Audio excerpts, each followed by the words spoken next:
रहीम। जनाब इस्माइल हक्की रहमत तफसीर व बयान के अंदर रूफ मुकत्तियात तफसीर बयान करते हुए कहते हैं, तो तफसीर बयान करते हैं अलिफ लाम मीम, अलिफ लाम रा, काफ हा या ऐन स्वाद, काफ और नून की तफसीर बयान करते हुए कहते हैं अल अल्फ अल्लाह, अलफ से मुराद अल्लाह है। वल्लामो लतीफ़ुन वल मीमो मजीदुन। अलिफ लाम मीम क्या माना है? अनल्लाह क्या माना है? अनल्लाहुल लतीफ़ुल मजीद, मैं अल्लाह हूँ और मैं इंतहाई मेहरबान हूँ, करम करने वाला हूँ। मजीद बड़े मजद वाला हूँ, बड़ी शान वाला हूँ। अलिफ लाम रा का माना करते हैं अनल्लाहु अरा, मेरी ज़ात अल्लाह है जो कि हर चीज़ को देखने वाली है। और काफ हा या ऐन स्वाद का माना करते हैं वअन्नल्लाहुल करीम, काफ मैं करीम हूँ, करम करने वाला हूँ, हादी हूँ, अल अलीम मैं इल्म वाला हूँ, वल अजीम बड़ी अजमत वाला हूँ, और स्वाद सम्राट मैं अस्सादिक मैं बहुत बड़ा सच्चा हूँ। मेरे से बढ़कर कोई सच बोलने वाली ज़ात नहीं। अस्दकुल मस्दूक, सब सच बोलने वालों से ज़्यादा सच बोलने वाला हूँ। और काफ से मुराद अल कादिर, अल्लाहुल कादिरुल काहिर, मैं ऐसी शान का रब्बे ज़ुल जलाल हूँ, हर चीज़ को कुदरत रखने वाला हूँ और बड़ा जलाल रखने वाला हूँ, बड़े कहर वाला हूँ। और नून से मुराद अन्नाहु नूरुन, मैं ऐसा रब्बे कायनात हूँ, ऐसे रब्बे कायनात की ज़ात हूँ जो नूर को पैदा करने वाला है।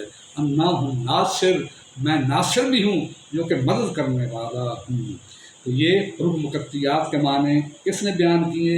इस्माइल हक्की रहमत ने तफसीर और बयान के अंदर इसको बयान किया है। अब हज के बारे में जिक्र किया गया है कि हज आज़ाद पर, आकिल पर, बालिग पर और जो मुसलमान है, और ऐसा मुसलमान जो ज़्यादा राह रखता हो, यानी जिसके पास जाने के का किराया भी हो, वहाँ पे रहने के जो रहायश वगैरह उसका भी उसके पास पैसे मौजूद हों, और खाने पीने का सारा असबाब सारा सामान उसका मौजूद हो, तो वो हज पे जा सकता है। और वापस आने तक उसके अहल अयाल के पास भी वो खर्चा वगैरह मौजूद हो, नाम नफ़का जो ज़रूरी है मौजूद हो, तो उस पर हज जो है फ़र्ज है, पहले बयान किया गया।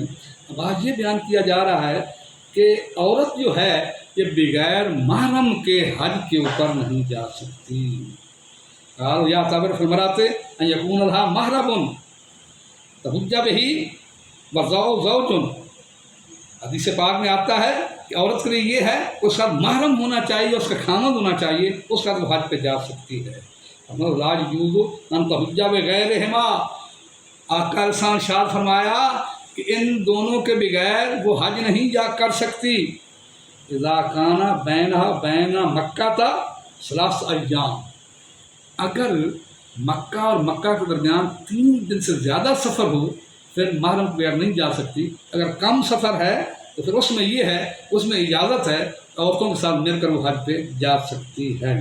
तो बहरहाल औरत जो है इसको यही है कि महरम के साथ जाए या अपने खामन के साथ जाए। महरम बेटा है या बाप है या उसका खामद है, ये महरम रिश्ते होते हैं जिनके साथ उसका निकाह जायज़ नहीं है, नहीं हो सकता, यानी अज़मत वाले हुर्मत वाले रिश्ते उनके साथ वो हज पे जा सकती है।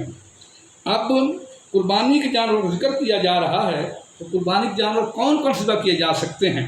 फ़ुक़हा ने क्या लिखा है कि वसा शयो वसायदन मिनसलासत व सनिया हुआ, कहते हैं कि दुंदा जानवर जो है, दुंदा जिसको कहते हैं, कुर्बानी के लिए वो जायज़ है।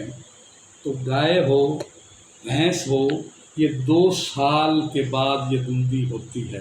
अगर दुंदा हो जाए तो 2 साल कम भी हो वो जायज़ है, कुर्बानी पर लग सकती है। इस तरीके से ऊँट जो है जिसके लिए 5 साल उम्र है उस तक ये दुंदा होगा।